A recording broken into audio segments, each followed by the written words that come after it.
Assalamualaikum warahmatullahi wabarakatuh. Selamat pagi semuanya. Semoga yang menjalankan aktivitas masing-masing di rumah dilancarkan. Dan jangan lupa stay di rumah, menjaga kesehatan karena kesehatan itu penting. Dan jangan lupa like, subscribe, dan komentar untuk kedepannya, untuk membangun kedepannya. Nah, di sini saya akan menjelaskan ekonomi 4 sektor. Perekonomian 4 sektor atau disebut juga dengan ekonomi terbuka. Intinya saya di sini akan menjelaskan itu. Nah, kemarin itu saya sudah menjelaskan mengenai ekonomi 2 sektor, yang dimana ekonomi 2 sektor itu atau disebut juga dengan ekonomi tertutup tanpa kebijakan pemerintah, yang dimana dalam siklusnya atau mekanismenya itu pemerintah tidak ikut campur tangan. Bahkan pemerintah itu tidak memberikan subsidi apapun. Jadi masyarakat di sini mempunyai kebebasan. Nah, beda lagi dengan ekonomi 3 sektor. Ekonomi 3 sektor ini terdiri dari rumah tangga konsumen, perusahaan, sama pemerintah. Jadi ekonomi tertutup dengan kebijakan pemerintah atau disebut dengan ekonomi 2 sektor. Nah, di sini saya akan menjelaskan mengenai ekonomi 4 sektor, yang dimana suatu perekonomian terbuka, ekonomi yang disebut dengan ekonomi terbuka, yaitu yang dimana suatu perekonomian negara yang terlibat langsung dalam perdagangan antar negara. Jadi perekonomian tersebut terlibat langsung dalam perdagangan antar negara.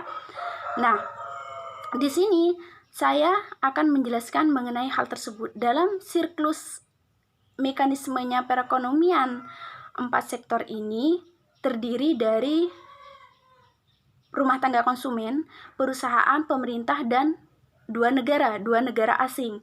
Jadi di sini itu saya akan menjelaskan mengenai hal tersebut. Jadi dalam siklusnya atau mekanismenya tersebut itu, ketika berbicara dalam hal antar negara, otomatis itu akan tidak lepas dari yang namanya ekspor dan impor. Dalam siklus atau mekanismenya itu, saya kan sudah menyebutkan tadi, saya contohkan seperti ini. Dari perusahaan kepada pemerintah, apa yang akan diberikan dari perusahaan kepada pemerintah? Yaitu mengenai faktor pajak. Pemerintah akan menerima pajak dari pemerintah. Juga dari rumah tangga konsumen juga menerima pajak. Tapi di sini antara pajak langsung dan tidak langsung. Kenapa saya berbicara seperti itu? Karena dalam pembelian faktor produksi kepada perusahaan itu kan secara individu. Jadi otomatis pajak itu bisa dilakukan secara langsung atau tidak langsung. Nah, ketika perusahaan kepada dua negara ini, apa yang terjadi? Yaitu melakukan kegiatan ekspor atau impor.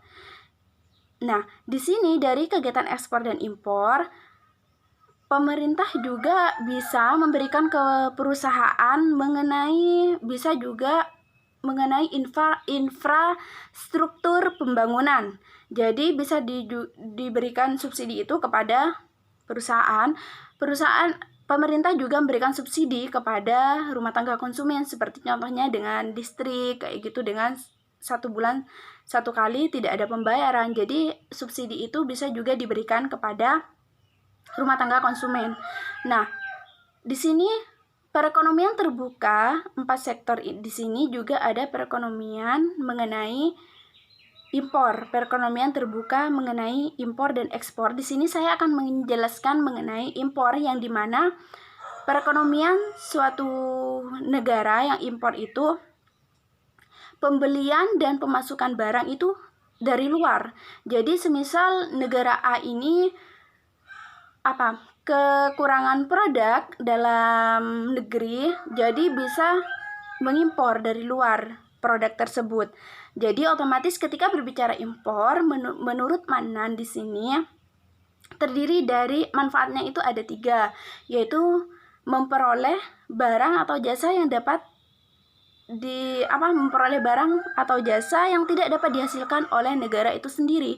Jadi ketika negara tersebut itu tidak bisa menghasilkan produk tersebut, kita juga bisa mengimpor. Jadi itu dari yang penjelasan yang pertama. Terus yang kedua itu memperoleh memperoleh tenaga kerja modern. Produk tersebut tidak dapat dihasilkan oleh negara itu sendiri. Jadi dari permintaan tersebut kita itu dapat memperoleh tenaga kerja modern. Yang ketiga itu salah satunya memperoleh bahan baku. Ketika sudah kita membutuhkan permintaan tersebut, juga manfaat dari impor itu adalah memperoleh bahan baku. Jadi itu manfaat impor menurut Manan. Nah, di sini saya akan menjelaskan mengenai perekonomian terbuka yang ekspor, yang dimana suatu negara itu memproduksi produk tersebut atau barang tersebut yang dimana akan dijual di negara lain atau negara luar. Nah, ketika suatu akan terlibat mengenai antar negara. Jadi di sini juga ada manfaat dari ekspor, yang dimana produk tersebut kan ketika kita mengekspor dari luar, maka dari hal tersebut itu ketika kita memproduksi barang tersebut dalam negeri, kita akan jual dalam negeri. Manfaatnya itu apa? Kita akan memperluas pasar, dimana kita akan memperluas pasar karena bisa juga akan menambah jaringan. Terus yang kedua itu menambah devisa negara.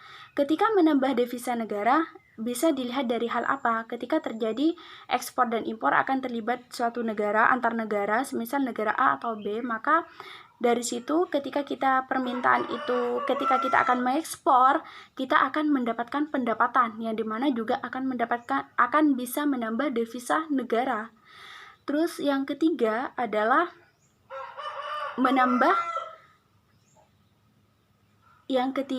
memperluas lapangan kerja. Yang pertama itu menambah devisa. Yang pertama itu memperluas pasar, yang kedua menambah devisa negara, terus yang ketiga memperluas lapangan kerja. Nah, apa sih yang terjadi? Kenapa hal itu terjadi mengenai ekspor? Jadi hal penentu mengenai ekspor itu yaitu ada 4. Yang pertama itu karena permintaan barang. Karena negara A ini memang membutuhkan barang tersebut. Jadi negara A ini akan mengimpor barang tersebut kepada suatu negara A. Jadi negara A ini akan mengekspor barang ke negara B. Nah, akan menjadi permintaan barang. Nah, permintaan barang itu tentunya ketika terjadi suatu permintaan, mungkin dilihat dari suatu yang nomor 2, kualitas atau mutu suatu bahan. Nah, yang ketiga di sini adalah barang spesial. Mungkin karena kenapa kok terjadi permintaan? Mungkin karena barang tersebut ini merupakan barang yang mempunyai barang tersendiri atau spesial. Yang ke nomor 4 ini karena teknologi. Mungkin karena produk tersebut ini teknologi yang digunakan adalah teknologi canggih, jadi bisa dibutuhkan atau memang dibutuhkan ketika produk tersebut tidak bisa diproduksi dalam negara hal tersebut, juga bisa mengimpor dari luar. Mungkin teknologinya canggih seperti itu. Nah, itu mengenai pembahasan. Nah, untuk penentu ekspor atau impor ini, hal penentunya itu tidak jauh berbeda dengan ekspor. Ekspor dan impor ini, hal penentunya itu untuk terjadi ekspor dan impor itu tidak jauh berbeda. Nah, menurut Manan di sini mengenai sistem ekonomi Islam itu, menurut Manan 1997-288 bahwasanya prinsip dalam Islam itu yang terjadi dalam perdagangan atau perniagaan itu tolak ukurnya adalah, yang pertama itu adalah tolak ukur dan kejujuran, terus ketulusan sama kepercayaan. Dari sini kita dianjurkan, sejarah telah membuktikan bahwa kita itu dianjurkan dalam perdagangan internasional. Kesimpulan dari saya bahwa ekonomi terbuka di sini atau disebut dengan ekonomi 4 sektor, yang dimana perekonomian suatu negara yang terlibat langsung perdagangan antar negara yang terjadi antara ekspor dan impor, yang dimana sirkulusnya atau mekanismenya itu yang terdiri dari rumah tangga konsumen, perusahaan, pemerintah, dan dua negara asing. Nah, itu saja yang dapat saya tanggapi dari penjelasan Bapak Dr. Abdul Wadud Nafis selaku pembimbing mata kuliah ekonomi makro Islam. Terima kasih juga atas bimbingannya dan materi yang sudah dipaparkan dari awal sampai tuntas. Semoga dengan sistem kayak gini, semoga bermanfaat semuanya, barokah, ilmu yang barokah dan manfaat. Itu saja yang dapat saya tanggapi, kurang lebihnya mungkin dari tutur kata atau apa, saya mohon maaf selaku pemberi tanggapan. Nah, jangan lupa like, subscribe, dan komentar biar dapat membangun untuk kedepannya. Assalamualaikum warahmatullahi wabarakatuh.